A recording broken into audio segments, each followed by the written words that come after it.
Salut les manga addicts, c'est Mythos, j'espère que vous allez bien, bienvenue dans cette nouvelle réaction au chapitre 1065 de One Piece. Ça fait plaisir de revenir sur du One Piece après la petite pause. Récemment j'ai sorti deux grosses vidéos sur la chaîne qui je pense peuvent vous plaire. La première c'est survivre grâce aux mangas et aux animés, voilà, dans différentes situations comme des agressions, des pénuries.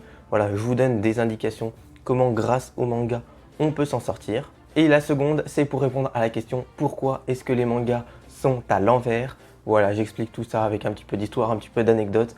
Je pense que ça peut vous plaire. Tout ça disponible sur YouTube, donc ici en petit i, et puis dans la description. La dernière fois, on s'était quitté vraiment sur des dingueries. On avait eu un chapitre vraiment incroyable. On avait eu la suite du combat Law contre Barbe Noire, qui était juste fou. Est-ce qu'on va avoir peut-être la fin aujourd'hui? Je ne sais pas. On avait eu également 2-3 révélations sur Kuma, que a priori c'était un tyran.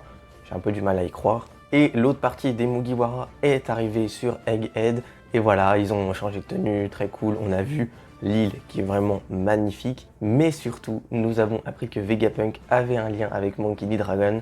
Et ça, c'est sympa. Et donc là, on est parti pour ce chapitre 1065. On a la cover du Jump pour One Piece Red qui est vraiment très cool avec Luffy et Uta. Ça fait toujours très plaisir.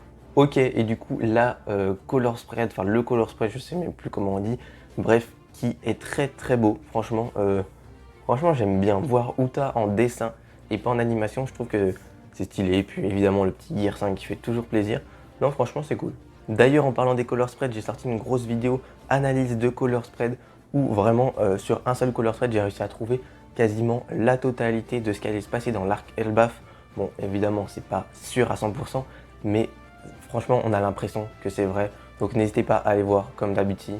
C'est disponible et puis dans la description. Mais franchement, il y a de très bonnes choses. Ok, Egghead, l'île du futur. De la façon dont je vois les choses, puisqu'il s'agit d'une île gouvernementale, il faut penser à qui sera là pour payer la caution s'ils se font prendre. Ok. Je pensais à la même chose. Ah oui, c'est vrai, on a Brook et Zoro. C'est vrai, il me semble que la dernière fois qu'ils s'étaient retrouvés ensemble, enfin ça fait très longtemps qu'ils n'avaient pas été que les deux ensemble. C'est plutôt cool de voir une interaction entre ces deux-là, parce que c'est quand même le premier lien que Brook a eu avec l'équipage, donc c'est plutôt intéressant. Excusez-moi monsieur, t'es encore là toi? Ok, attends, du coup ils ont capté qu'il y avait Caribou. Je pense qu'ils l'ont senti quand même avec le haki, mais c'est bizarre qu'ils le sentent que maintenant. Attendez, accordez-moi un peu de votre temps. Je sais que notre accord était de me déposer n'importe où, loin de Wano, mais je ne pensais pas qu'on irait sur une île du gouvernement. D'accord, ok, donc on en apprend un peu plus. Donc il avait un accord avec soit Brook, soit Zoro, soit les deux. Et que l'objectif c'était juste de le poser en dehors de Wano. Mais si c'est un accord, selon moi il y a quelque chose en échange, donc je sais pas. J'ai entendu dire que tu as aidé notre capitaine, j'apprécie, à plus tard. Ces abrutis, je m'en souviendrai. Ok. Donc là on est au labo, le labo très sympa, moi j'aime bien ce côté futuriste. Ce qui serait incroyable ce serait qu'ils aillent dans l'espace parce qu'ils ont des tenues un peu espace. Et ça serait vraiment incroyable, peut-être le retour des nerfs, ça serait trop bien. Les escaliers bougent, de nouvelles marches sortent de terre. C'est quoi cette installation? Comment ça marche? On peut dire que l'île entière marche au feu, ok.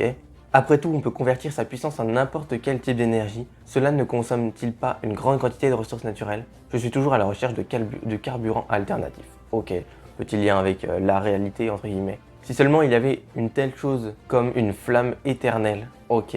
Alors je serais capable de faire mon propre soleil. Un soleil, ok. Qu'est-ce que? Elle va passer à travers le mur? Lilith. Et ouvrez. Arrêtez de tergiverser et passez à travers, vous ne devriez jamais vous laisser tromper par vos propres sens. Qu'est-ce qu'il y a, Edinson? Ok, d'accord. Bah ça sert à quoi en fait? Donc ils mettent une grande porte, mais tu peux traverser la porte. Peut-être pour décourager des personnes, je sais pas.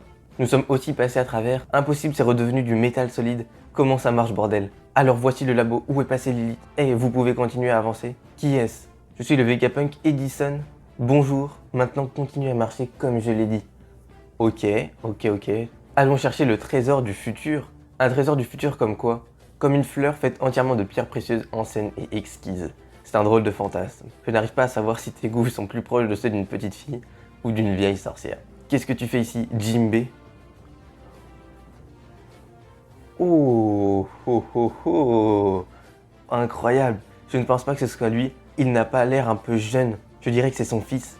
Ouais, mais à la réflexion, peut-être que Jimbe a été en quelque sorte changé en enfant. Ok, donc on a le Séraphin Jimbe. J'y avais pas pensé, mais c'est vrai.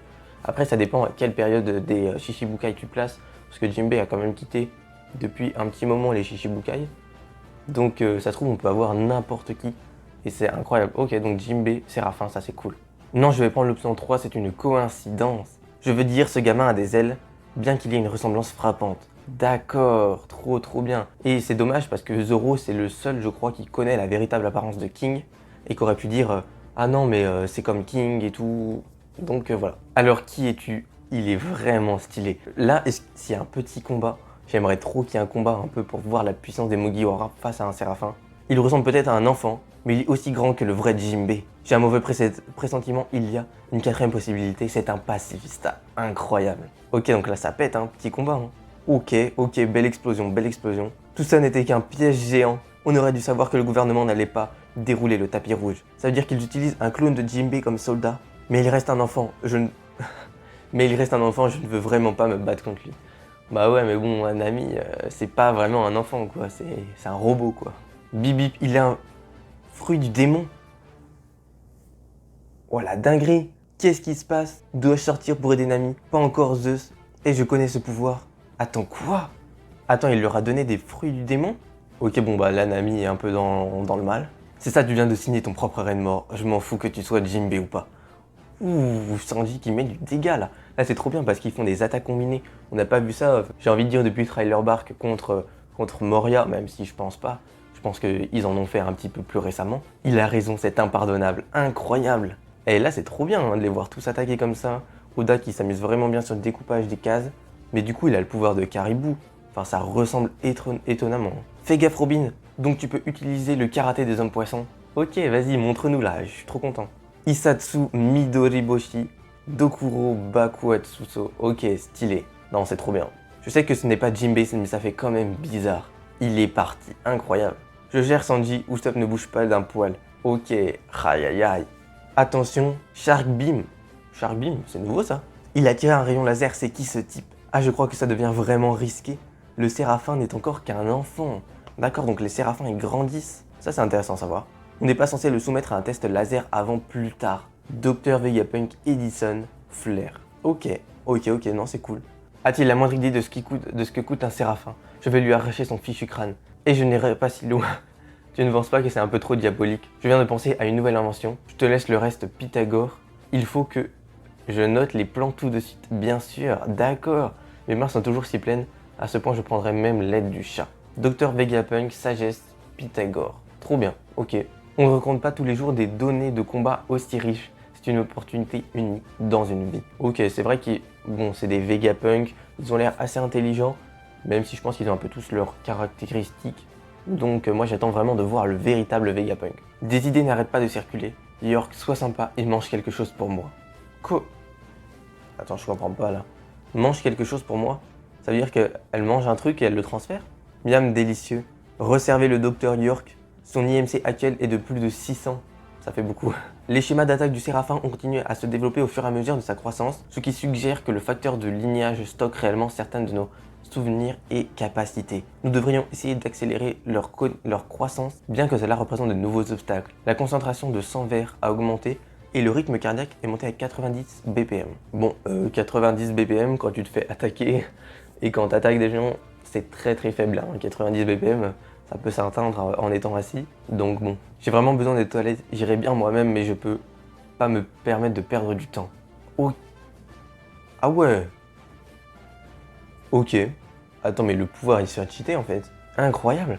Donc si j'ai bien compris, genre c'est Vegapunk, je sais pas, on connaît pas son numéro. Si tu dis j'ai faim, elle mange à ta place et du coup t'as l'impression d'avoir mangé. Et après si tu dis je veux aller aux toilettes, elle va aux toilettes à ta place et t'as l'impression d'être allé aux toilettes. En vrai en termes de gain de temps c'est incroyable. C'est un bon point. Je dois frapper quelque chose pour m'aider à digérer. Ok donc là on les voit tous. J'ai sommeil, Dr York. On est au 4e cycle de bed. Incroyable aujourd'hui. Bouffe, expulsion et d'or. Incroyable. Dr Vegapunk, York, désir. Ok, elle ressemble un peu à Bonnie. Bon, en même temps, elle ressemble un peu à toutes les filles de One Piece. Hein. Transporter tous les matériaux dont le docteur Pythagore a besoin. Aussi, le docteur Edison se prépare pour une nouvelle expérience. Tous dans la salle de simulation 88. Refos, ça suffit, Séraphin. Ok, je ne peux pas bouger. Edison, Lilith, Pythagore. Vous avez eu aussi votre dose, non? quel dommage. Bien sûr, cette crapule se mêle de tout quand les choses s'arrangent enfin. Je suis le docteur Vegapunk Shaka. Ok, donc c'est bien le numéro 1 qui n'est pas le véritable Vegapunk. Le véritable Vegapunk, c'est le numéro 0 pour moi. Ok, donc lui, il est plutôt stylé. Il a l'air un petit peu plus humain. Alors, est-ce que c'est un masque ou est-ce que c'est sa vraie tête? Ça, on verra. Vous devez être les pirates du chapeau de paille. C'est nous, qu'est-ce que t'as fait à nos chaussures? Elles sont collées au sol. Ces chaussures peuvent être désactivées magnétiquement à tout moment pendant leur séjour dans le laboratoire. Ok, intéressant, ça permet de contrôler les gens. Donc vous dites que résister est une perte de temps? Je sais qu'il ne faut pas baisser sa garde avec les pirates. Attends, on a déjà rencontré deux Vegapunk, cette femme et l'autre sur le haut-parleur. Oui, mais je suis aussi Vegapunk. Incroyable. Ah oui, j'ai oublié de mentionner que je suis aussi Vegapunk. Tu veux bien la fermer. Pensez-vous que cette île ressemble à l'île du futur? Ouais, bizarre. Bon, est-ce qu'on va le voir, le véritable Vegapunk là? C'est au-delà du futur, je veux dire. Regardez juste ces monstres marins mécaniques. Il y a aussi le VK Force 1 et l'air conditionné de l'île. C'est aussi futuriste que possible. Je n'ai jamais vu un tel endroit avant. Ouais, quel genre de produit faites-vous ici? Je veux faire le tour complet pour tout voir. Il n'y a pas moyen que toi et moi nous entendions pas bien. C'est en effet tout le contraire. C'est une île du passé. Ok. Regarde Chopper, ça se voit que tout est rouillé et tout ça. C'est du métal, pas un hologramme machin truc. Qu'est-ce que c'est que ça? Est-ce que ce truc peut vraiment bouger? Attends, mais qu'est-ce qui se passe là? J'ai pas envie de me spoiler ce qu'il y a en dessous. Si c'est le cas, comment ce niveau de technologie est-il possible pour quelque chose d'aussi ancien? Que veux-tu dire par passé? Et si je vous disais qu'il y a très longtemps, il y avait un royaume très ancien, un peu comme Egghead quand il s'agit de technologie? Mais non. Je veux le monter. Une civilisation d'il y a 900 ans, me croiriez-vous? 900 ans? Mais attends, mais quoi? Attends, je comprends pas. Un royaume très ancien? Bah dis pas que c'est... Non, ça peut pas être Erbaf. Erbaf, ça existe toujours. Mais ils ont des cornes un peu comme des vikings, comme Erbaf. Mais c'est des robots. Je comprends rien. Ok, bah franchement, chapitre très cool. Hein. Mais là, à la fin, j'ai rien capté. Franchement, si vous avez des théories, mettez-le dans les commentaires. Mais c'est plutôt cool parce qu'on a vu du coup les différents Mugiwara qui sont combattus contre le Séraphin, Jinbei. Et ça, c'était trop bien de les revoir combattre ensemble. Ça, j'ai bien kiffé. Du coup, il me semble qu'on a vu tous les Vegapunk qui sont vraiment cool, un peu tous différents et tout. Et on n'a encore pas vu le véritable Vegapunk. Mais là, à la fin, ça présage de très très bonnes choses. Je sais pas, une civilisation ancienne. Peut-être que Robin, elle va découvrir des trucs et tout. Franchement, ça peut être vraiment intéressant. Est-ce que c'est Erbaf? Franchement, ça m'étonnerait. Même s'il y a peut-être une petite ressemblance. Je sais pas. Franchement, vraiment intéressant. J'attends la suite, chapitre la semaine prochaine. Donc n'hésitez pas à vous abonner, à mettre les notifications et à mettre un petit like. Et puis vous pouvez aussi me rejoindre sur mes différents réseaux sociaux. C'était Mythos. Salut!